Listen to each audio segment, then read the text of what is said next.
Pre board marks देख के अगर आप सेल्फ डाउट में चले गए हो तो ये वीडियो का गोल सिंपल है। आज मैं आपको ये सिखाऊंगी कि प्री बोर्ड मार्क्स को कैसे जज करना है और बोर्ड्स के लिए एक्चुअली क्या इम्प्रूव करना होता है। क्योंकि प्री बोर्ड मार्क्स का इशू मार्क्स नहीं होते, इशू होता है उनको गलत तरीके से इंटरप्रेट करना। अगर आपने पूरा साल अच्छे से पढ़ाई की है और साथ में अच्छे से रिवीजन भी की है, लेकिन फिर भी अगर आपके मार्क्स प्री बोर्ड में कम आए हैं, तो ये वीडियो स्पेशली आपके लिए है। लो प्री बोर्ड मार्क्स के बाद स्टूडेंट्स दो चीजें लूज करते हैं, कॉन्फिडेंस और डायरेक्शन। उन्हें लगता है कि शायद मेरे साथ ही कुछ गलत है। इससे होता क्या है, वो पैनिक में आ जाते हैं, या तो पूरी पढ़ाई छोड़ देंगे और या फिर ब्लाइंड मेहनत स्टार्ट कर देंगे।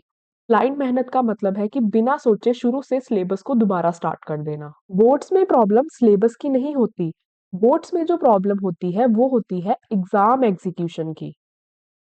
अब हम ये देखते हैं कि आखिरकार प्री बोर्ड्स का एक्चुअल पर्पस होता क्या है। प्री बोर्ड्स का काम ये नहीं होता कि आप बोर्ड्स में कितने मार्क्स लाओगे, उनका काम ये चेक करना होता है कि आप टाइम प्रेशर में कैसा परफॉर्म करोगे, क्या आप अपने आंसर को कंप्लीट कर पाओगे, और जब आप इतने स्ट्रेस के अंडर बैठ के पेपर दे रहे होगे तो क्या आपकी प्रेजेंटेशन अच्छी रहेगी या प्रेजेंटेशन में भी कोई गड़बड़ी होगी।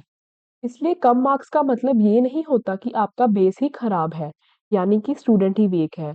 नहीं, कम मार्क्स का मतलब ये होता है कि आपकी एग्जीक्यूशन वीक है, मतलब कि आप प्रेशर को अच्छे से हैंडल ही नहीं कर पा रहे। तो फिर प्री बोर्ड को जज करने का क्या सही तरीका हुआ? प्री बोर्ड को जज करने का सही तरीका ये है कि प्री बोर्ड का पेपर उठाओ, मार्क्स को इग्नोर करो और रीजंस को एनालाइज करो कि आखिरकार कहाँ पे आपके मार्क्स कट हुए हैं। इस वीडियो में हम हमारे प्री बोर्ड को अच्छे से इंटरप्रेट करने के लिए एक 3 वेरी इंपॉर्टेंट लिस्ट चेक करने वाले हैं।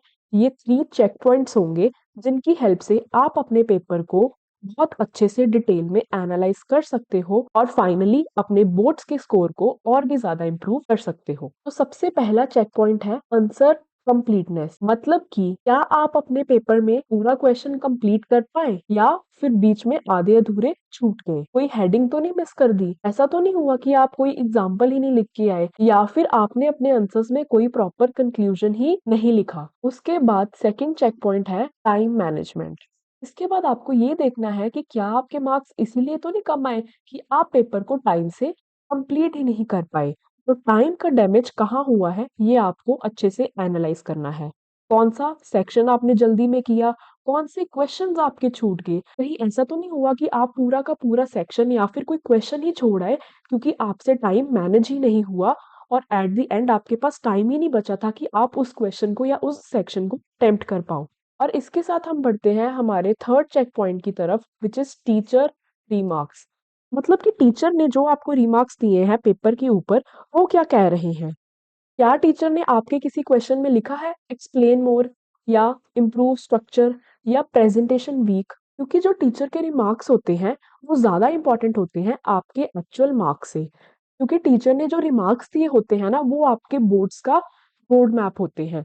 इनकी हेल्प से आप ये देख सकते हो कि कौन कौन सी चीजें अगर आप इम्प्रूव कर लो, आपके बोर्ड्स का स्कोर और भी ज्यादा इम्प्रूव हो सकता है। आपने रिमार्क्स पे फोकस करना है, ना कि अपने मार्क्स पे। तो प्री बोर्ड्स फेलियर का प्रूफ नहीं होते, वो करेक्शन का सिग्नल होते हैं।